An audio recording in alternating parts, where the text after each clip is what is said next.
At 6:30, let's bring you some headlines.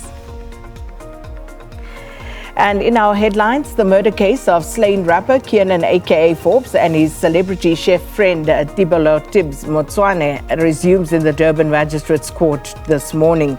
Now, in the last court appearance, the state added more charges against 5 of the 7 suspects who've been accused in the murder of Forbes and Motswane. The 5 suspects, Lindo Gusle Mkhwanazi, Lindani Ndimande, Eddie Mieza, Mziwetemba Kwabeni and Lindo Gusle Ndimande are expected to appear for a formal bail application.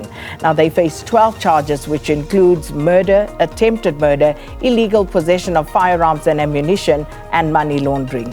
The state alleges in the charge sheet that Kwabeni is the alleged coordinator of the alleged hit on Kiernan aka Forbes on the 10th of February last year. The state contends that Kwabeni orchestrated and facilitated the payment of money to other accused. In the charge sheet, the state also says that the payment was done on the 11th of February, which is the day after the murder. It's believed that more than 800,000 rand was shared amongst the 5 accused.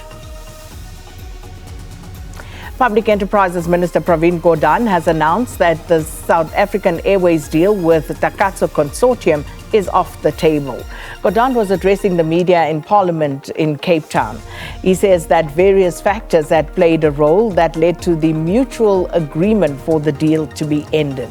Takatso Aviation says that the new renegotiated transaction structure for the purchase of a 51% of SAA introduced unacceptable levels of risk and uncertainty. Takatso said that the magnitude and materiality of the proposed changes had made it clear that the transaction would possibly need to be resubmitted to the Competition Tribunal. Another stumbling block was resolving the issue of minority shareholders as directed by the tribunal. eThekwini Mayor in KwaZulu-Natal, Mxolisi Kaunda, says that negotiations with Union SAMWU have resumed in light of the municipal workers' strike. Kaunda says that a memorandum was issued by the union on Monday directing its members to return to work. The strike has crippled the city, affecting water, electricity and refuse collection. And this has led to widespread protests, and Kaunda says that over 300 volunteers will clean up the city that is littered with mounds of garbage. And further afield, mediators in talks between Hamas and Israel have said that significant progress has been made in efforts to reach a ceasefire. The deal would also see women, elderly and injured hostages still held in Gaza be freed.